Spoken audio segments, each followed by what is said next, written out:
உலகெங்கும் வாழும் அன்பு தமிழ் நெஞ்சங்களுக்கு வணக்கம். மீண்டும் நெஞ்சு பொறுக்குதல் நிகழ்ச்சியில் உங்களோடு இணைவதில் மகிழ்ச்சி. வாரந்தோறும் ஒரு சமூக தலைப்பினை எடுத்துக்கொண்டு விவாதித்து கொண்டு இருக்கின்றோம். அந்த வகையில் தேர்தல் காலமாக இருக்கிறது. எங்கு பார்த்தாலும் தேர்தலை பற்றியே பரபரப்பான பேச்சு இருக்கிறது.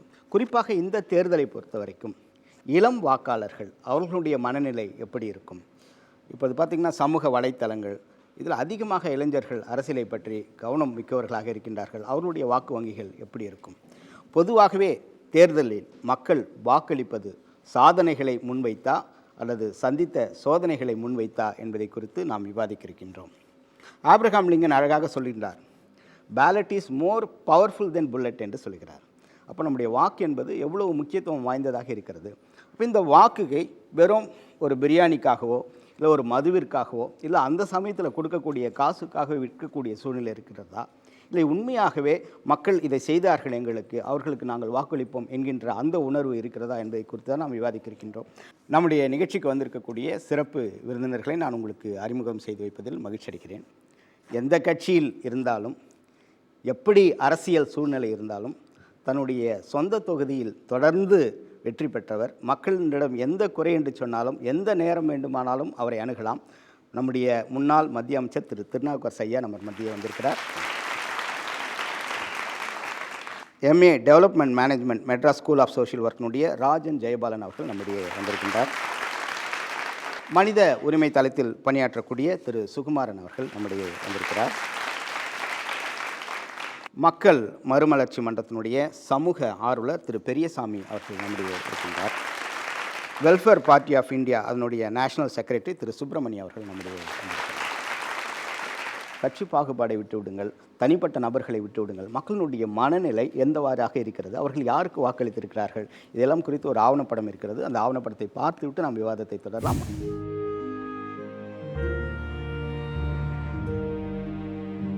தமிழக அரசியல் வரலாற்றில் ஆட்சி செய்தவர்களின் சாதனைகளுக்கும் அவர்களுக்கு வந்த சோதனைகளுக்கும் அளவுகோல் கிடையாது. காமராஜர் தொடங்கி அண்ணா காலம் வரையிலும், கலைஞர் தொடங்கி எம்ஜிஆர் காலம் வரையிலும் அரசியல் நாகரீகம், பண்பாடு இவையெல்லாம் நடைமுறையில் இருந்து வந்தன. தமிழக நலனுக்காக, தமிழ்நாட்டு மக்களுக்காக இவர்கள் செய்து வந்த சாதனைகளும் இவர்கள் சந்தித்த சோதனைகளும் எண்ணிலடங்காதவை. பெரியார் ராஜாஜியோடும், காமராஜர் அண்ணாவோடும், கலைஞர் எம்ஜிஆரோடும் கொண்ட நட்புகள் தமிழக மக்களின் வளர்ச்சிக்கானவையாகவே அமைந்திருந்தன. காமராஜரின் சாதனை திட்டமான மதிய உணவு திட்டமும், மொழிக்கான முதன்மை பெற அண்ணா அவர்களின் போராட்டக் களமும், காமராஜரின் திட்டத்தை உள்வாங்கிய எம்ஜிஆரின் சத்துணவு திட்டமும், அதன் பின் கலைஞர் செய்த அரசு ஊழியர் ஆசிரியர்களுக்கான நன்மைகளும், கண்ணொளி திட்டமும், கைரிக்ஷா ஒழிப்பும், மகளிர் சுய உதவி குழுக்கள் தொடக்கமும், தமிழ் செம்மொழி உயர்நிலையும், மேம்பால திட்டங்களும், பல தொலைநோக்கு திட்டங்களும் கலைஞரின் சாதனைகளாய் மக்களால் போற்றப்பட்டன. இவைகளை மனதில் வைத்துத்தான் மக்கள் வாக்குச்சாவடிக்கு சென்றார்கள். ஆனால் தமிழக அரசியலில் கவர்ச்சி அரசியல் காலடி வைக்க தொடங்கிய பின்னர்தான் சோதனைகளுக்கும் இடம் கிடைத்தது. மழை வெள்ள பாதிப்பு, விலைவாசி ஏற்றம், அரசு ஊழியர் போராட்டம் போன்றவை ஆளும் அரசுக்கு ஏற்பட்ட நெருக்கடிகளாக மாறியதின் பின் விளைவுகளும் தேர்தலில் வெளிப்பட வாய்ப்பிருக்கிறது. இவற்றிற்கு இடையில் சமூக வலைத்தளங்களின் பங்கும் இன்றைய தேர்தல் வரலாற்றில் இடம் பிடிக்க தொடங்கியுள்ளன. இவை காலத்தின் கட்டாயமாக்கப்பட்டுள்ளது. மீண்டும் கலைஞரின் சாதனைகள் நமக்கு நாமேயின் உருவில் எழுச்சி பெறத் தொடங்கியிருக்கிறது. தமிழகத்தின் இருள் இனி முடியட்டும், தமிழக மக்களுக்கு புது வாழ்வு விடியட்டும். அவங்களுடைய கருத்தாக மக்கள் சாதனைகளை முன்வைக்கிறார்களா இல்லை சோதனைகளை முன்வைத்து ஓட்டளிக்கிறாங்க? இன்று மக்கள் பல சோதனைகளை சந்தித்து கொண்டு தான் இருக்கிறோம். அதாவது 5 ஆண்டு ஆட்சி காலத்தில் 50 ஆண்டு காலத்திற்கான ஒரு வளர்ச்சி பணிகள் இருக்க வேண்டும் என்பதுதான் உண்மை. அரசியல் அவ்வாறு இருக்க வேண்டும். ஆனால் இன்றைய அரசியல் அவ்வாறெல்லாம் இல்லை. இலவசங்களை காட்டியும், மக்களுக்கு கோட்டருக்கு கோழி பிரியாணிக்கு கூட்டங்களை கூட்டியும் இவ்வாறையான அரசியலே நடந்து கொண்டிருக்கிறது. ஆகவே இந்த சோதனைகளிலிருந்து மீள வேண்டும், அதற்கு யாராவது வரமாட்டார்களா என்ற குறித்து எங்களுடைய வாக்களிப்பு இருக்கிறது. ஆட்சி மாற்றம் என்பது மாணவர்களின் தலையெழுத்தை மாற்ற வேண்டும். ஆனால் 2.5 மாத காலமாக சமச்சீர் கல்வி பாடத்திட்டத்தை முடக்கி மாணவர்களின் மனநிலையை மாற்றி 450 கோடி செலவில் அச்சிடப்பட்ட புத்தகங்களை முடக்கி சுதந்திரம் பெற்ற நாளன்று புத்தகம் பெற்றோம். 6 மாதங்களில் தேர்வை சந்தித்தோம். எங்களுடைய மைல்கல்லாக இருந்த 10ஆம் வகுப்பு தேர்வு மைல்கல் இல்லாமலே போய்விட்டது. முதல் தலைமுறை வாக்காளர்களான எங்களுடைய வாக்கு என்பது மக்கள் சந்தித்த சோதனைகளை முன்வைத்தே இருக்கும். அந்த சமச்சீர் கல்வி திட்டம் வந்துட்டு 2 மாதம் முடக்கி வச்சுருந்தாலும் இன்னமும் அது நடைமுறையில் இருக்குது. பாமரர்களுக்கும் வந்துட்டு அந்த கல்வி கொண்டு வந்ததுனால தான் ஏழை மக்களுக்கும் வந்துட்டு ஸ்கூல் லைஃப் அப்படிங்கிறது ஒன்று சாத்தியமானதாக இருந்தது. ஸோ ஆஸ் அ ஸ்டூடெண்ட்டாக எஜுகேஷன் வைஸ் பார்த்து ஓட் பண்ணுவேன். இன்றைக்கி உலகமயமாக்கல் இந்திய நாடாளுமன்ற ஜனநாயகத்தை தகர்த்துக்கிட்டு இருக்குது. நமக்கான உணவுலாம் பறிக்கப்பட்டிருக்குது. நடுவண் அரசனுடைய தவறான பொருளாதார கொள்கைகளை செயல்படுத்தக்கூடிய அரசாக தான் மாநில அரசுகள் சுருங்கி இருக்குது. இந்தோனேஷியா, ஜப்பான் போன்ற நாடுகள்லாம் ஒரு பேரிடர் வந்ததுன்னா எப்படி மக்கள் விடுத்து கொள்ளலான்னு 10 வயசு பையனை கேட்டாலே சொல்லுவான். ஆனால் சென்னைக்குள்ளே வந்தது ஒரு 1 லட்ச ரூபா வட்டி கொடுக்குறேன்னு சொன்னால் 10 லட்ச ரூபா கழித்து ஒரு 10 வருஷம் கழித்து அந்த வட்டி 10 லட்சமாக மாறுகிற போது அதை பெற்றுக்கொள்ள வேண்டும். அதுபோல் தான் மழையும். ஆனால் சென்னையிலே தமிழகத்திலே பெய்த பெருமழை, அதை பெற்றுக்கொள்வதற்கான கட்டமைப்பு, அதை பெற்றுக்கொள்வதற்கான குளம், வடிகால், வாய்க்கால்கள், வெள்ளைக்காரன் நம்மை அடிமைப்படுத்திய காலத்தில் இருந்த வாய்க்கால்கள் கூட மூடப்பட்டது. ஆகவே இந்த சோதனைகளை முன்வைக்கிற ஒரு காலமாக தான் இந்த ஆட்சி, இந்த தேர்தல் முறை இருக்கும்னு நான் நினைக்கிறேன். இப்போ பார்த்தீங்கன்னா அந்த டேமாக இருந்தாலும் சரி, இல்லை போகிற கூவமாக இருந்தாலும் சரி, கூவத்தோட ஒரிஜினல் அதாவது பின்னாடி இருக்க அர்த்தமே அங்கே அது ஒரு ரிவர் அப்படின்றதான். ஆனால் அந்த இடத்துல இப்போ எல்லாமே பில்டிங்காக வந்தது, எல்லாமே நம்மளுக்காக பண்ணிவிட்டு இப்போ அந்த ஃப்ளட்டு வந்ததுக்கப்புறம் தான் நமக்கு தெரியுது, ஓகே நம்ம பிளானிங் சரியில்லை, அஸ்திவாரமே சரியில்லை, அதை மாற்றுறதுக்கான ஒரு டைம் கொடுத்தா தான் நம்மளால் இன்னும் காட்ட முடியும். இப்போ தான் ஒரு அடியில் பட்டிருக்கோம், அந்த அடியில் நமக்கு நிறைய தெரிய வருது, அந்த அடியிலேருந்து மீண்டு வரணும்னா அதுக்கான டைம் தேவை.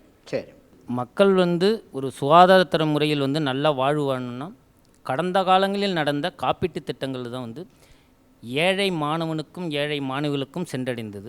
அதுமாரி இந்த காப்பீட்டு திட்டங்கள் மக்கள் நல்லா வாழணுங்கிறதுக்காக கடந்த கால அரசியல்களில் செஞ்ச நல்லதை நினச்சி இந்த மாதிரி இளைய தலைமுறைகள் வாக்களிப்போம்னு சொல்கிறோம். டாஸ்மாக் நம்பர் இன்க்ரீஸ் ஆகிட்டே இருக்குது. பூரண மதுவிலக்கு பற்றி பேசிகிட்டு இருக்கிற டைமில் பார்த்தீங்கன்னா எலிட் ஷாப்ஸ் நிறைய ஓப்பன் ஆகப்படுது. ஸோ இப்போ எலிட் ஷாப்ஸ் ஓப்பன் ஆகிறதால இப்போ டாஸ்மாகில் போய் அசிங்கமாக நின்று வாங்கணும்னு நினைக்கிறவங்க கூட எலிட் ஷாப்ஸில் கொஞ்சம் கௌரவமாக போய் வாங்கிக்கலாம் அப்படின்றாங்க. அது மட்டும் இல்லாமல் ஒரு சில மாநிலங்களில் பார்த்தீங்கன்னா பெண்களுக்குன்னு தனி மதுபான கடைகள் ஓப்பன் பண்ணியிருக்காங்க. அது நம்ம கலாச்சாரத்தை ரொம்ப அழிக்கிற மாதிரி ஒரு அந்த சோதனைகளிலிருந்து மீள்வதற்காகவும் ப்ளஸ் இந்த முற்றிலும் மதுவை தடை செய்யக்கூடிய இயக்கங்கள், கட்சிகள் யாராவது அதை சொன்னார்களானால் அவர்களுக்கு வாக்களிப்பதே சிறந்ததாக இருக்கும்.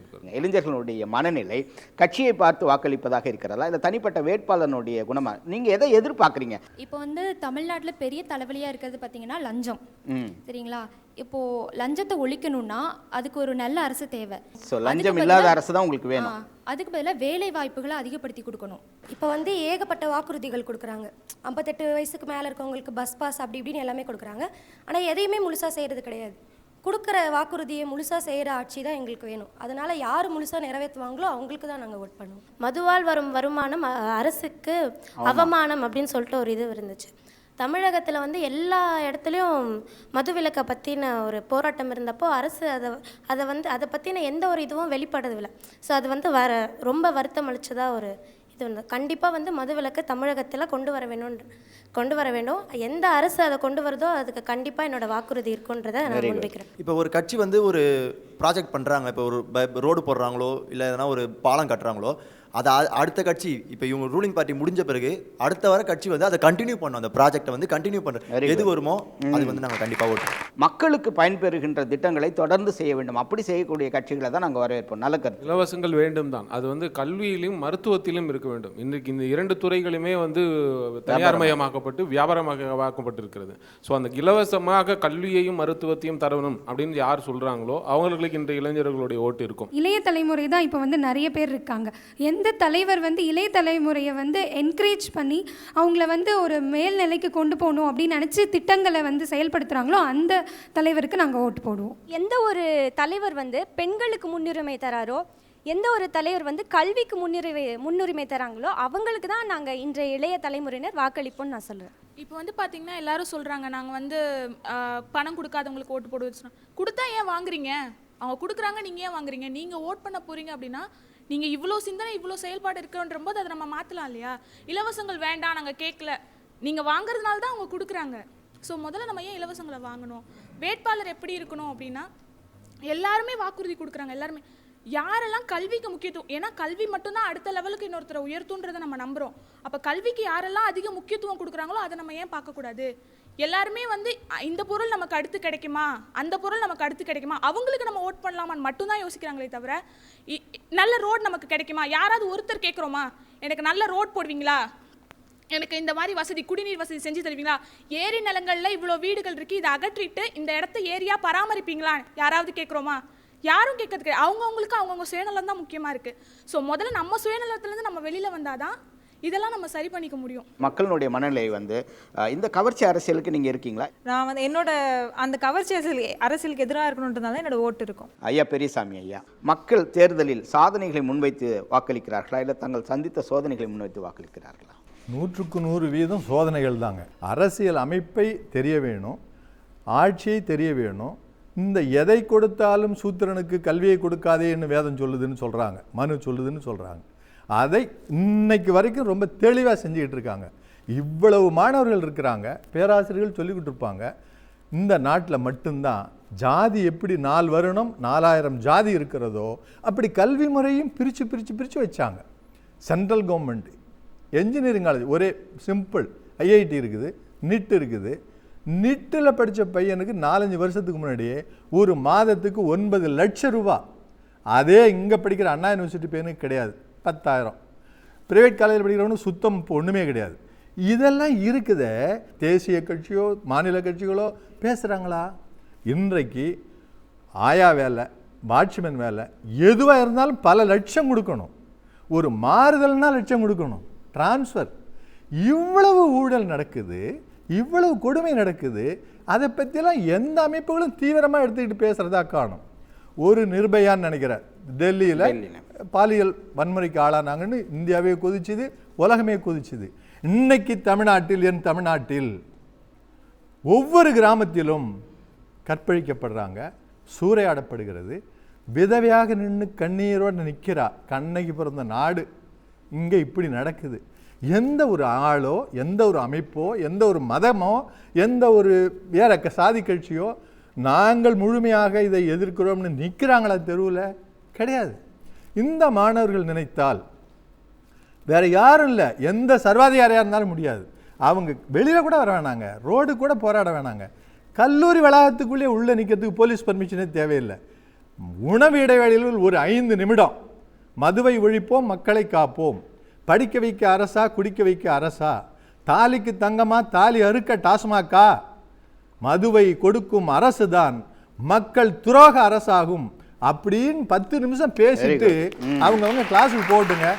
ஸ்ட்ரைக் வேணாம், பஸ்ஸை உடைக்க வேணாம், கேஸ் வேண்டாம், ஒன்றும் கிடையாது. இது ஒரு 10 நிமிஷத்தில் உலகம் பூரா பரவும். பயப்படுவாங்க. பாட்டில் அடிச்சே விற்கிறானே, உயிருக்கும் வீட்டுக்கும் நாட்டுக்கும் கேடுபட்டு ஒரு அரசாங்கம் பண்ணுதுன்னா அது ஒரு நிமிஷம் நிற்கலாமா நாட்டில்? இதே மாதிரி கொடுமைகள் தான் பிரான்ஸில் நடந்தது. ரொம்ப தூரம் இல்லை, ஒரு 789 1800 14th ஜூலை ஒரே நாள் புறப்பட்டாங்க மக்கள். எந்த தலைவரெல்லாம் தூண்டி விடல, கட்சி கிடையாது, மக்கள் ஒரே நாள் தீர்மானம் பண்ணால. மேரி அன்டாயினண்ட் 16ஆம் லூயி தூக்கிலிடப்பட்டு குப்பையில் போடப்பட்டாங்கல்ல. அந்த வேகமும் அந்த உணர்ச்சியும் அந்த நியாயமும் அந்த அறிவும் இந்த இளைஞர்களுக்கு கட்டாயம் வரணும். வணிகமாயிட்டதில் கல்வி. ஏங்க எம்ஏபிஎல் படிக்கிறதுக்கு நான் செலவு பண்ணதில் கால்வாசி 3 பங்கு எல்கேஜிக்கு பண்ண வேண்டியிருக்குது, யூகேஜிக்கு பண்ண வேண்டியிருக்கு. யார் இப்படி வியாபாரம் பண்ண சொன்னால்? என்ன நெருக்கடி? மணல் கொள்ளை, மினரல் கொள்ளை, கிரானைட் கொள்ளை, காடு கொள்ளை, இந்த மாதிரி எங்கேயாவது உண்டுங்களா உலகத்தில்? இப்படிப்பட்ட ஒரு ஆட்சி தமிழ்நாட்டில் இருக்கிற மாதிரி. அரியலூர்னா மாவட்டம், அரியலூர்னா என்ன தெரியுமா? அங்கே மண் என்ன, மக்கள் என்ன, நிலவளம் என்ன, நீர்வளம் என்ன, ஒன்றுமே தெரியாது. ராமன் இருக்கிற இடம் தான் அயோத்தின்னு சொன்னாங்க. அதே மாதிரி இந்த மாதிரி உட்காந்துக்கிட்டே நான் பார்த்தா நம்பி இங்கே நான் தமிழ் அரசியலே பண்ணுவேங்குது. ஏன் ஒருத்தருக்குமே கோபம் இல்லை, ரோஷம் இல்லை, வெக்கம் இல்லை, அறிவு இல்லை, சுயமரியாதை இல்லை, இழந்துட்டு நிற்கிறான். இங்கே தமிழ்நாட்டை பொறுத்த வரைக்கும் மனிதன் என்ற ஒரு 6 அறிவு பிடித்த ஔவையார் சொன்னால, அரிதறிது மானிடரா பிறத்தறிது, மானிடராயினும் கூறுடு பேடு நீங்கள் பிறத்தெழுதுன்னு நெடுக சொல்லுவார்.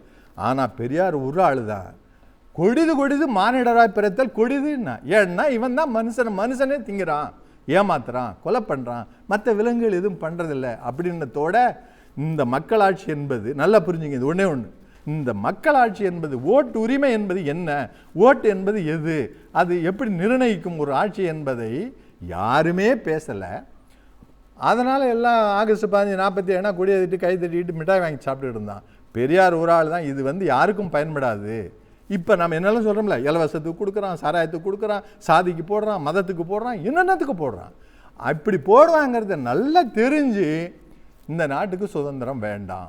இங்கே தமிழ் என்பதும் தமிழன் என்பதும் தமிழ் பண்பாடு என்பதும் தமிழ் கல்வி என்பதும் ஒட்டுமொத்தமாக காலமாக கீழே டவுன், 0லேருந்து மைனஸில் போய்கிட்டே இருக்குது. அக்டோபர் 2 காந்தி பிறந்த நாள், காந்திய விமர்சனம் வேறு. கன்னியாகுமரியிலேருந்து ஒரு 26 பேர் நடந்தோம். தமிழ்நாட்டை சுற்றி 112 நாள், ஜனவரி 12 முடிய தமிழ்நாட்டினுடைய அனைத்து மாவட்டங்களுக்கு நடந்தே தினம் 30 கிலோமீட்டர், இந்த கிழமை 40 கிலோமீட்டர் 45 கிலோமீட்டர் தினம் நடந்தோம். தீபாவளி ஞாயிறு உட்பட மது ஒழிப்புக்காக தான் லட்சக்கணக்கில் நோட்டீஸ் கொடுத்து பண்ணிட்டு வந்தோம். அது ஒரு முக்கிய அப்போ சந்தித்த சோதனைகளை வைத்து தான் வாக்கு இருக்கும்னு நினைக்கிறேன். நன்றி பெரியசாமி சார், ரொம்ப மகிழ்ச்சி. திரு சுப்பிரமணியம், உங்களுடைய கருத்து. எப்போவுமே கட்சிகள் தேர்தலை சந்திக்கும் போது தேர்தல் அறிக்கைன்னு ஒன்று சமர்ப்பிப்பாங்க. அந்த தேர்தல் அறிக்கைகளில் சில வாக்குறுதிகளை கொடுப்பாங்க. அந்த வாக்குறுதிகள் எல்லாம் இந்த 5 ஆண்டு காலத்தில் நிறைவேற்றுகிறார்களா அப்படிங்கிறது யாரும் கண்காணிக்கிறது இல்லை. அந்த வாக்குறுதிகளை நினைவில் வைத்து கொள்வது கூட இல்லை மக்கள். அதே போல் கண்காணிப்பதும் இல்லை. பல்வேறு நேரங்களில் இந்த அரசாங்கம் என்ன செய்கிறதுனா, அப்பப்போதைக்கு ஏற்படக்கூடிய மக்கள் பிரச்சனைகளை மட்டும் தற்காலிகமாக செயல்படுத்துவதற்கு மட்டும்தான் இது எத்தனிக்கிறதே தவிர, நீண்டகால திட்டங்களை வகுப்பதற்கோ அல்லது மக்களுடைய நலன்களை காப்பதற்கோ இது செய்கிறதில்லை.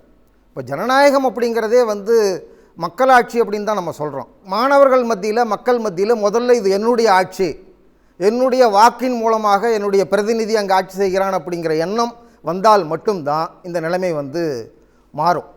இப்போது நிறைய பேர் பேசும்போது சொன்னாங்க, இந்த ஃப்ரீ அண்ட் ஃபேர் எலெக்ஷனை பற்றிலாம் சொன்னீங்க. ஃப்ரீ அண்ட் ஃபேருங்கிறதுக்கு தமிழ் என்ன சொல்லணும் அப்படின்னா, நியாயமான தேர்தல், நேர்மையான தேர்தல் அப்படின்னு சொல்லணும். ஆனால் இவங்க ஃப்ரீங்கிறது இலவசமோ, ஃபேருங்கிறத கவர்ச்சி அப்படின்னு நினச்சிக்கிட்டு ஃப்ரீ அண்ட் ஃபேர் எலெக்ஷன் அப்படின்னு சொல்லி இந்த மாதிரி தவறான நோக்கத்தில் மக்களை வழிநடத்திக்கிட்டு இருக்கிறாங்க. ஜனநாயகத்தில் என்ன சொல்கிறாங்க அப்படின்னு சொன்னால், it is for the people, of the people, by the people அப்படின்னு சொல்லி நீங்கள் சொல்கிறீங்க. இதில் இந்த இதெல்லாமே மாறி போயிடுச்சு. இன்றைக்கி இந்த ஃபார் த பீப்புள் FORங்கிறது FARன்னு மாறி போச்சு, பை த பீப்புள் BYங்கிறது BUY பைன்னு மாறி போச்சு, ஆஃப் த பீப்புள் OFங்கிறது OFFன்னு ஆகி போச்சு.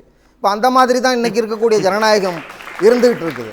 அப்போ இந்த நிலைமையெல்லாம் மாறணும் அப்படின்னு சொன்னால், மாணவர்கள் மத்தியில் இன்றைக்கி மாணவர்களுக்குன்னு மட்டும் இல்லை, இளைஞர்களுக்கும், இந்திய இளைஞர்களுக்கும் அரசியலுக்கும் மிகப்பெரிய ஒரு இடைவெளி இருந்துகிட்டு இருக்கிறதா நம்ம பார்க்குறோம். இப்போது சமீபத்தில் பார்த்திங்க அப்படின்னு சொன்னால், IIT மெட்ராஸில் இந்த பெரியார் அம்பேத்கர் மாணவர் வட்டம் அப்படின்னு சொல்லி ஒன்று வச்சுருந்தாங்க. அதுக்கு தடை விதிக்கப்பட்டது. அதற்கு எதிராக சில போராட்டங்கள் நடந்தது, அது முடிஞ்சது. அதுக்கு அடுத்து ஹைதராபாத் சென்ட்ரல் யூனிவர்சிட்டியில் ரோஹித் வெமுலா என்கிற தலித் மாணவர் தற்கொலை செய்து கொண்டு இறந்து போனார். அவர் சில நடவடிக்கையில் ஈடுபட்டார் என்பதற்காக அவருக்கு கொடுக்கக்கூடிய ஸ்டைஃபண்டெல்லாம் நிறுத்தினாங்க. அதனால் அவர் இறந்து போனார். இப்போ அதையெல்லாம் மீறி இன்றைக்கி ஜவஹர்லால் நேரு யூனிவர்சிட்டியில் கண்ணையாகுமார் என்று சொல்லக்கூடிய ஒரு ஸ்டூடெண்ட் யூனியன் பிரசிடெண்ட் இன்றைக்கி தேசிய விரோத சட்டத்தின் மூலமாக இன்றைக்கி ஜெயிலில் அடைக்கப்பட்டு இப்போது நேற்றுக்கு வெளியே வந்திருக்கார். மிகப்பெரிய ஒரு உரையாற்றி இருக்கிறாரு. நான் இந்தியாவிலிருந்து சுதந்திரம் கேட்கவில்லை, இந்தியாவுக்குள் சுதந்திரம் கேட்கிறேன் அப்படின்னு சொல்லி ஒரு மாணவர் இன்றைக்கி சொல்லியிருக்கார். அவரோடு சேர்ந்த சில பேரெல்லாம் சிறை சென்றிருக்கிறார்கள். இப்படிப்பட்ட நிகழ்வுகள் எல்லாம் மாணவர்களுக்கு எதிராக நடந்து கொண்டிருக்கும் போது கூட மாணவர்கள் மத்தியிலே எந்த விதமான ஒரு தாக்கமும் ஏற்பட்டதாக தெரியவில்லை. நாடு முழுக்க மாணவர்கள் மத்தியில் எந்த விதமான தாக்கம் ஏற்பட்டதாக தெரியவில்லை. ஏதோ ஒரு சில அமைப்புகளும் ஒரு சில கட்சிகளும் அவருக்கு ஆதரவாக பேசிக்கொண்டிருக்கிறார்களே தவிர மாணவர்கள் மத்தியில் அப்படி இல்லை. இன்னைக்கு கூட பார்த்தீங்க அப்படின்னு சொன்னால், இந்த அரசியல் சார்பாக இருக்கக்கூடிய படிப்பை படித்து கொண்டிருக்கக்கூடிய மாணவர்கள் மட்டும்தான் இது சார்பாக சில விஷயங்களை அந்த கல்லூரிகளிலோ இதிலேயோ செஞ்சுக்கிட்டு இருப்பாங்க. ஆனால் அவர்களை கூட தடுப்பதற்கு, அவர்களுடைய உரிமைகளை பறிப்பதற்கு இந்த பல்கலைக்கழகங்கள் முனைந்து கொண்டிருக்கிறது. மெட்ராஸ் யூனிவர்சிட்டியில் நேற்றுக்கு ஒரு ஆர்டர் போட்டிருக்காங்க. இந்த அரசாங்கத்திற்கு எதிராகவோ அல்லது இந்த மாணவர்களுடைய பிரச்சனைகளுக்கு எதிராகவோ யாரும் குரல் கொடுக்குவதற்கோ எந்த நிகழ்ச்சிகளையும் இங்கே நடத்தக்கூடாது அப்படின்னு சொல்கிறாங்க. நீங்கள் வீதிக்கு போராட வேண்டிய அவசியமில்லை, அரசியல் கட்சிகளோடு சேர்ந்து கொண்டு நீங்கள் பணியாற்ற வேண்டிய அவசியமில்லை. ஆனால் மக்கள் நல பிரச்சனைகளுக்காக இன்றைக்கு இருக்கக்கூடிய மது பிரச்சனையாக இருந்தாலும் சரி, அது ஊழலாக இருந்தாலும் சரி, அல்லது ஒரு நல்ல நிர்வாகத்தை கொடுக்க வேண்டும் என்று சொன்னாலும் சரி, அது உங்களுக்குள்ளாக நீங்களே ஒரு கருத்தாக்கத்தை ஏற்படுத்துவதற்காக உங்களுக்குள்ளாக குழுக்களாக நீங்கள் விமர்சிக்க வேண்டும், அதை நீங்கள் நிறைய சிந்திக்க வேண்டும், செயல்பட வேண்டும். அப்படிப்பட்ட கருத்தாக்கங்கள் எல்லாம் கல்லூரிகளிலே உருவாகி கொண்டிருந்தால் மட்டும்தான் இந்த மாற்றங்கள் எல்லாம் வரும். சமீபத்தில் ஒரு வருஷத்துக்கு முன்னாடி உச்சநீதிமன்றத்திலிருந்து ஒரு தேர்தல் ஆணையத்துக்கு ஒரு அறிக்கை கொடுத்துருக்காங்க. அதில் வந்து தேர்தல் ஆணையம் இந்த தேர்தல் அறிக்கைகளை வந்து கண்காணிக்கணும். அதில் சொல்லக்கூடிய இலவசங்களை எல்லாம், அந்த இலவசங்களுக்கான நிதி ஆதாரம் எங்கிருந்து பெறப்படுகிறது, அது சரியான முறையிலே போய் சேருகிறதா என்பதையெல்லாம் தேர்தல் ஆணையம் கண்காணிக்க வேண்டும் என்று அந்த உச்சநீதிமன்றம் உத்தரவு போட்டிருக்கிறது. என்றைக்கு இந்த தேர்தல் அறிக்கை, இந்த எலெக்ஷன் மேனிஃபெஸ்டோ என்பது ஒரு லீகல் டாக்குமெண்ட்டாக மாறப்போகிறதோ அன்றைக்கு தான் இதற்கான ஒரு விடிவு காலம் இருக்கும். அதுவரையிலே இது வெறும் ஒரு கண்துடைப்பாகத்தான் இருக்கும். எதை வேண்டுமானாலும் நான் தேர்தல் நேரத்திலே வாக்குறுதியாக சொல்லிவிட்டு போய்விடலாம். நாளைக்கு ஆட்சிக்கு வந்ததற்கு பிறகு நான் என்ன நினைக்கிறேனோ, என்னுடைய கட்சி என்ன நினைக்கிறதோ அதை மட்டும்தான் நான் செய்வேன் என்று சொல்வது ஏற்புடையதாக இருக்காது. ஒரு கட்சிக்கும் அரசாங்கத்திற்குமான ஒரு இடைவெளி இருக்கிறது. ஒரு பார்டர் லைன் ஒன்று இருக்குது. அந்த லைனை தாண்டும் போது ரொம்ப கஷ்டமாக போயிடும். நாடு வந்து நல்ல நிலைமைக்கு போகிறதுக்கான வாய்ப்புகள் இல்லை. அதனால் இளைஞர்கள் வந்து சிந்திக்க வேண்டும். சுகுமாரன் சார் வணக்கம், உங்களுடைய கருத்தாக சொல்லுங்கள். மக்கள் தேர்தலில் வாக்களிப்பது, சாதனைகளை வைத்து வாக்களிப்பது ஒரு குறிப்பிட்ட சதம் செய்கிறாங்க. அதில் குறிப்பாக தேர்தலில் ஒவ்வொரு கட்சியும் என்ன நாங்கள் செய்ய போகிறோம் என்று தேர்தல் அறிக்கையை சொல்வதை மக்கள் படிக்கிறதே இல்லை. அப்படி சொல்லப்பட்ட வாக்குறுதிகளை அரசாங்கம் நிறைவேற்றுகிறதா என்பதை பார்ப்பதற்கு எந்த ஒரு மெக்கானிசமும் நம்மகிட்ட கிடையாது. அதனால் மக்கள் வந்து அந்த சாதனைகளை பெருசாக நம்பியிருந்தாலும் கூட அந்த சாதனைகளை வைத்து மட்டுமே வாக்களிப்பதில்லை. ஆனால் தேர்தலில் மக்கள் வாக்களிக்கும் போது நடந்த சோதனைகள் வந்து பெரும் பங்களிப்பு இருக்குது. ஏன்னா மக்கள் எங்களுக்கு நன்மை நீங்கள் செய்யவில்லை என்றாலும் கூட தீமை எதுவும் செய்யாமல் இருக்கணுன்றது தான் முதல் கட்டமாக நினைப்பாங்க. இப்போ அந்த வகையில் பார்த்திங்கன்னா இந்த நடந்துகின்ற ஆட்சிகளில் கடந்த காலத்தில் கொண்டு வந்த திட்டங்களை இந்த ஆட்சி தொடர்வதில்லை. குறிப்பாக நான் சொல்லணும்னா, நீங்கள் வந்து சட்டமன்றம் வந்து மிகச்சிறந்த சட்டமன்றம் கட்டப்பட்டது. அந்த சட்டமன்றத்தை இந்த ஆட்சி வந்த உடனே அது ஒரு மருத்துவமனையாக மாற்றினாங்க. அண்ணா நூற்றாண்டு நூலகம் சிங்கப்பூர் சென்று சிங்கப்பூரில் எந்த அளவுக்கு வடிவமைக்கப்பட்டது என்பதை பார்த்து மிகச்சிறந்த ஒரு நூலகம். ஏன்னா அறிவு என்பது மிக முக்கியமானது. அந்த அறிவுக்கு நூலகங்கள் மிகப்பெரிய பங்காற்றி வருது. அந்த நூலகத்தை மாற்றுவதற்கான முயற்சி. அதேபோல் சமச்சீர் கல்வி கொண்டு வந்தப்போ ஏழை எளிய மாணவர்கள், பணக்கார மாணவர்களில் நல்ல தரம் என்று சொல்லக்கூடிய தனியார் பள்ளிகளில் பயிலக்கூடிய மாணவர்களுக்கு போட்டி போடணுன்றதுக்காக எல்லோரும் சமமாக கல்வி கற்க வேண்டும் கொண்டு வரப்பட்ட திட்டம். இப்படி கடந்த ஆட்சியில் கொண்டு வந்த திட்டங்களை எல்லாம் தொடராமல் இது போன்ற வேதனைகளை வந்து மக்களுக்கு கொடுப்பது என்பது மக்கள் முதல்கட்டமாக பார்ப்பாங்க. அண்மையில் நடந்த சென்னையில் நடந்த மிகப்பெரிய வெள்ள சேதம் பற்றி உங்களுக்கு தெரியும். நாங்கள் அந்த வெள்ளத்தில் கடலூர் மாவட்டத்தில் பணியாற்றினோம். அரசாங்கம் சென்னையிலே மிகப்பெரிய தோல்வியை சந்தித்தது.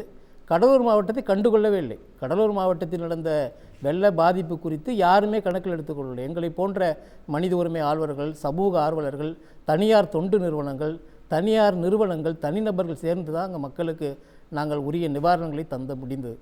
அந்த அடிப்படையில் பார்த்தா மக்கள் வேதனைகளை முன்வைத்து தான் வாக்களிப்பதற்கு முன்வைக்கிறாங்க. ஏன்னா அரசாங்கம் செய்த சாதனைகளை தெரிந்து கொள்வதை விட வேதனைகளை அவர்கள் மிகப்பெரிய அளவில் அப்போ அந்த வேதனை வந்து ஒரு முக்கியமான பங்களிப்பு அளிக்குது. அந்த வேதனைகளை நீக்கிற ஆட்சிக்கு தான் மக்கள் கட்டாயமாக வாக்களிப்பார்கள்.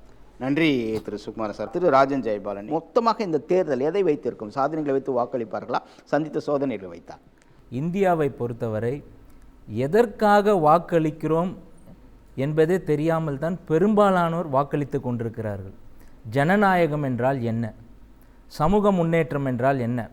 இப்போது நம்மளுடைய அரசியல் சட்ட அமைப்பின் விதியின்படி 327 கீழ் எலெக்ஷன் கமிஷனுக்கு எல்லா உரிமையும் இருக்கிறது. ஒரு தேர்தல் கண்காணிக்கிறது முதல் கொண்டு அவர்கள் பிரச்சாரம் செய்கிறவர். அதில் மிக முக்கியமாக அவர்கள் செய்ய வேண்டிய விஷயம் என்ன? அரசியல் விழிப்புணர்வு. ஜனநாயகம்னா என்ன? உன்னோட வாக்கு எவ்வளோ சக்தி வாய்ந்தது, பணத்தை விட லாபமானது என்பதை அவர்களுக்கு தெரிவித்திருக்கிறார்களா? இன்றைக்கு வந்து கட்சியின் அடிப்படையில் போய் ஓட்டு போடுகிறார்கள். ஆனால் கட்சியாக நமக்கு வேலை செய்கிறது? கட்சியாக வந்து நலத்திட்டங்களை போடுகிறது? இல்லை. அந்த கட்சியில் இருக்கக்கூடிய அந்த மந்திரியோ அல்ல அந்த நபர், அவர் தான் திட்டங்களை போடுகிறார். அவர் படித்தவரா? அவர் திறமை வாய்ந்தவரா? அவர் சட்ட வல்லுநரா? அல்லது அவர் சமுதாய பிரச்சனை பற்றின ஆழ்ந்த அறிவு உள்ளவர்களா? இதையெல்லாம் ஜனங்களால் கருத்து கணிக்கப்படுவதில்லை. கட்சியின் அடிப்படையில் போய் போடுகிறார். அதனால தான் திறமை இல்லாதவர்களோ, மக்கள் மேல் அக்கறை இல்லாதவர்களோ, அல்லது நாம் இப்போது நேரம் குமுறலாக இருந்த அந்த விஷயம் அரசியல்வாதிகள் மேல் இருந்த கோபம் எல்லாம் எப்படி செயல்படுகிறதுனா, கட்சிக்குள்ளே நுழைந்து அவர்கள் வந்து விடுகிறார்களே தவிர தனி நபராக உன் திறமை என்ன அப்படின்னு பார்த்தா அதில் ஒரு பூஜ்யமாக தான் இருப்பார்கள். ஜனங்கள் அதில் ஏமாற்றப்படுகிறார்கள். அதனால தான் இந்த அரசியல் அமைப்பை பற்றி இந்த தேர்தல் கமிஷன் விழிப்புணர்வுகளை கொண்டு வர வேண்டும். உன்னோட டேபிளில் மந்திரியாய் நீ உட்கார்ந்தவுடன் உன்னோட டேபிளில் ஃபைல் வைக்கும்போது கட்சியாக படிக்கிறது? அந்த ஃபைலை புரிந்து கொள்வதற்கு அந்த அரசியல்வாதிக்கு ஞானம் இல்லை. அப்போது எங்கே அந்த கையெழுத்து போட்டு அதை வேகமாக செயல்படுத்த அனுப்புவார். அதை ஐஏஎஸ் படித்தவர் எக்ஸ்பிளைன் பண்ணணும். எக்ஸ்பிளைன் பண்ண பிறகு அவர் போய் கட்சி தலைமையகத்தில் போய் இந்த திட்டத்துக்கு நான் செயல்படுத்தலாமான்னு அங்கே பர்மிஷன் வாங்கணும். அப்புறம் வரணும். அதுக்கே 4 வருஷம் முடிஞ்சிடும். இதுதான் நடந்து கொண்டிருக்கு. அவருக்கு அந்த அறிவு இருந்தால், அந்த திறமை இருந்தால், உடனே அந்த சட்ட அமைப்புகளையும் அந்த நலத்திட்டங்களை புரிந்து கொண்டு உடனடியாக கையெழுத்து போட்டு விடுவார். நம்மளுடைய சென்னைக்கு இப்படிப்பட்ட சூழ்நிலையில் சென்னை இருக்கிறது. பிரிட்ஜ் எப்படி கட்ட வேண்டும், இந்த ஜனங்களுக்கு எதை கொடுக்க வேண்டும். இப்பொழுது நீங்கள் தமிழ்நாட்டை எடுத்துக்கொள்வீர்களானால் 2 மிக முக்கியமான நோய் ஜனங்களை தாக்கி இருக்கிறது. என்ன தெரியுமா? டயபெட்டிஸ், சர்க்கரை நோயில் தமிழ்நாடு தான் நம்பர் 1. இதய நோய், அதில் தமிழ்நாடு தான் நம்பர் 1. தற்கொலை செய்து கொள்வதில் தமிழ்நாடும் பாண்டிச்சேரியும் தான் 1. இப்போ திட்டங்கள் எப்படி போடுவாங்க? எல்லா ரேஷன் கடைசியிலும் அரிசியே போட்டு தான் அவன் அதை தான் சாப்பிடுவாங்க. அப்போ சர்க்கரை நோய் தான் வரும்.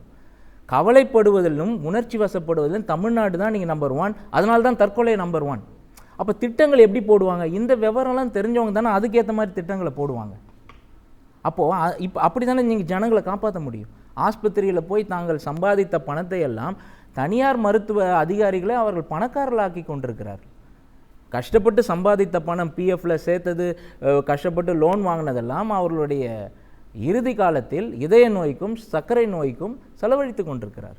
அப்போ திட்டங்கள் எல்லாம் அதை சார்ந்து இருக்கும்போது தான் அதை புரிந்து கொள்வதற்கு ஒரு படித்தவர்களோ வல்லுநர்களுக்கு அவங்க ஓட்டு போடணும், கட்சிக்கு அல்ல. இப்போ உங்களுடைய இந்த தேர்தல் காலத்தில் சாதனைகளை முன்வைத்தா இல்லை சோதனைகள், அதில் உங்களுடைய கருத்தை என்ன நினைக்கிறீங்க? மக்கள் எதை வைத்து அவர்கள் வாக்களிப்பார்கள் நினைக்கிறீங்க? சோதனைகள் எல்லாரையும் பாதித்திருக்கும். ஆனால் எதை சாதனை என்று சொல்லுகிறீர்கள்? ஜனங்களுக்கு கடமை செய்வதே சாதனையா? நன்றி ஜெயபாலன். திருநாவுக்கரசையா, இவங்க பேசின கருத்துக்கள் எல்லாத்தையும் பார்க்கின்ற போது நீங்கள் நிறைய தேர்தலை சந்தித்தனால இந்த தேர்தல் மக்கள் வாக்களிப்பது எதை வைத்து வாக்களிப்பார்கள் அப்படின்னு நினைக்கிறீங்க? சாதனைகள் நிறையா இருந்தாலே சோதனைகள் குறைஞ்சிரும்.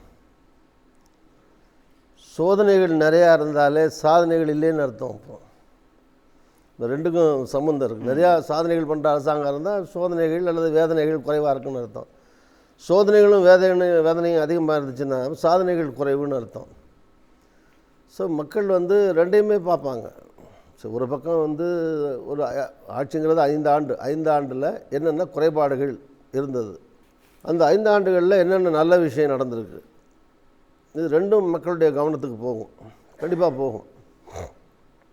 அதை வச்சு தான் மக்கள் வாக்கு அளிக்கணும். கட்சிக்காக சில நேரத்தில் நல்ல கட்சியில் வேட்பாளர் மோசமாக இருந்தால், அவர் சொன்ன மாதிரி, நண்பர் சொன்ன மாதிரி வேட்பாளர் தான் நாங்கள் பண்ணணும். எத்தனை பேர் ஜெயித்த பிறகு தொகுதிக்கே போகாத ஆட்கள் இருக்காங்க, 5 வருஷம் வெற்றி பெற்றுட்டு போகாமல் இருக்காங்க, அல்லது முறைகேடாக நடக்கிறாங்க. ஊழல், இடமாற்றம்னா ஒரு ரேட்டு, வேலைக்கு போகணுன்னா ஒரு ரேட்டு, இன்ஜினியர்னால் 15 லட்சம், 10 லட்சம், ஆயானா 2 லட்சம், வாத்தியாருக்கு 4 லட்சம், இப்படி இந்த மாதிரி டிரைவருக்கு 5 லட்சம், இந்த மாதிரி எல்லாத்துக்கும் ஒரு கமிஷன் ரேட் வச்சுக்கிட்டு அது கீழே இருந்து மேலே வரைக்கும் முதலமைச்சர் வரைக்கும் பேர் சொல்லப்படும். இந்த பணம் எனக்கு இல்லை, எம்எல்ஏ கேட்கும்போது எனக்கு இல்லை, அது மந்திரி என்ன சொல்கிறாரு, எனக்கு ஒரு பங்கு தான், ஏன் மேலே இருந்து அம்மாவுக்கு போகுது, முதலமைச்சருக்கு போகுது, இல்லைன்னா கட்சிக்கு போகுது.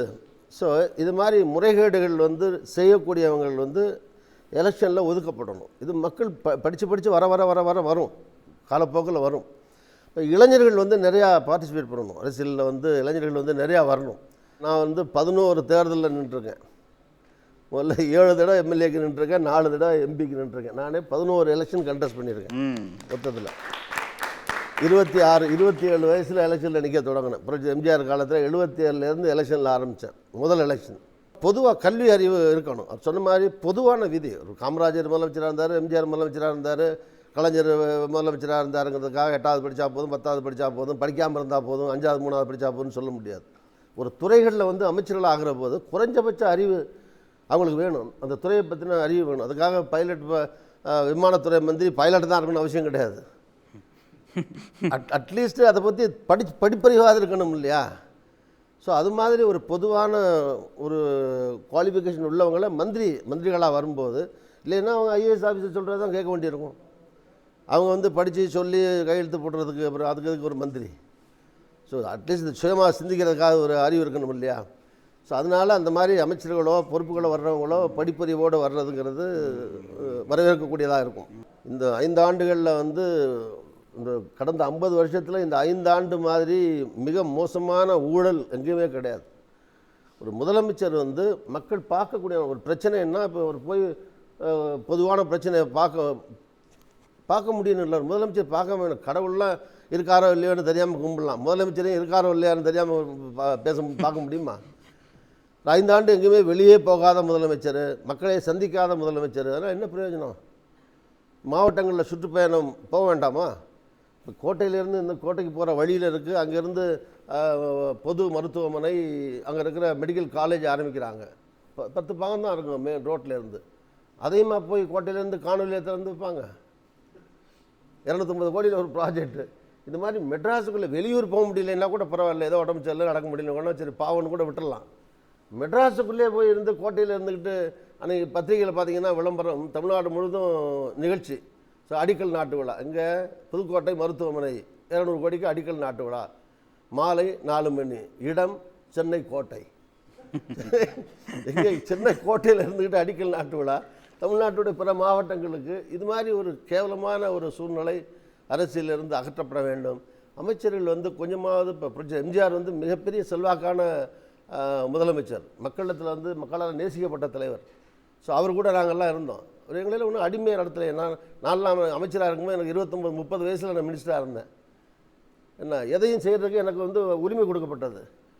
கார் டயரில் விழுந்து விழுந்து கும்பலில் உட்கார்றது எப்படின்னு வந்து ஒன்று உட்கார்ந்துருக்கணும், இல்லைன்னா நிற்கணும். உட்காரவும் இல்லாமல் நிற்கவும் இல்லாமல் நிற்கிறானே அந்த இடத்துல சாமியார் மாதிரிலாம் பல பேர். ஸோ இதெல்லாம் வந்து அவமானமாக, அமைச்சர்கள் வந்து அவமானமாக கருத வேண்டாமா? அப்புறம் எதுக்கு மந்திரி பதவி? மந்திரியில் வந்து நீ உனக்கே மரியாதை, செல்ஃப் ரெஸ்பெக்ட் இல்லைன்னா ஒன்று எப்படி மற்றவங்க மதிப்பாங்க, ஜனங்கள் மதிப்பாங்க. ஸோ அதனால் இந்த மாதிரி பல்வேறு விதமான மாற்றங்கள் தமிழ்நாட்டு அரசியலில் வந்து மனமாற்றம் வேணும், மக்களிடத்துலேயும் மாற்றங்கள் வேணும். அரசியலில் நிறையா முன்னேற்றங்கள் கொண்டு வரணும் அப்படின்னா நிறையா இளைஞர்கள் வரணும். எல்லாருமே வந்து ஒரு தன்மானம், சுயமரியாதை இதுக்கெல்லாம் வந்து முன்னுரிமை கொடுக்கணும். அடிமையாக இருந்து மந்திரியாக இருக்கிறத காட்டிலும் சும்மா வீட்டில் இருக்கிறது பெட்டர் இல்லையா? அதனால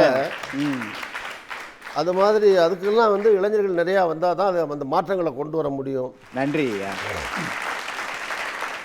2016 தேர்தல் என்பது ஒரு முக்கியமான காலகட்டத்தினுடைய நம்ம இருக்கிறோம் என்று சொன்னால், அடுத்த தலைமுறைக்கான தேர்தல் இது. It is for the next generation. So மக்கள்கிட்ட மாற்றம் வர வேண்டும் என்று சொன்னால் அந்த மாற்றம் இங்கிருந்து நிகழ வேண்டும். அப்போ என்ன இருக்கணும், என்ன எதிர்பார்க்குறீங்க உங்களுக்கு வரப்போகிற?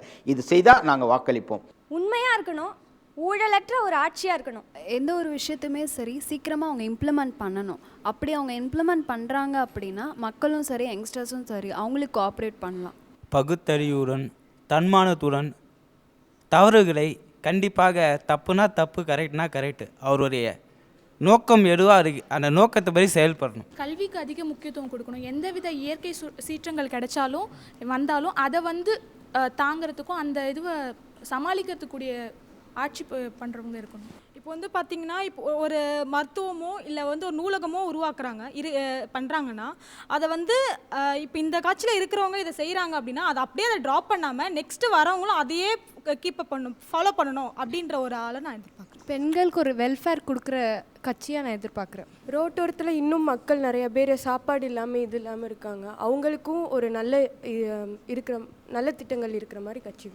சுயநலம் கருதாமல் மக்கள் நலம் கருத திட்டமாக இருக்கணும். சொசைட்டியில் ஒரு பிரிவினருக்கு மட்டும் நல்லது நடக்கிற மாதிரி திட்டங்கள் இல்லாமல் அதால் ஒரு எல்லாருக்குமே பொதுவாக நன்மைகள் இருக்கிற மாதிரி இருக்கணும். அது எல்லா வீட்லேயும் ஒருத்தவங்க அட்லீஸ்ட் எம்ப்ளாய்டாக இருக்கணும்.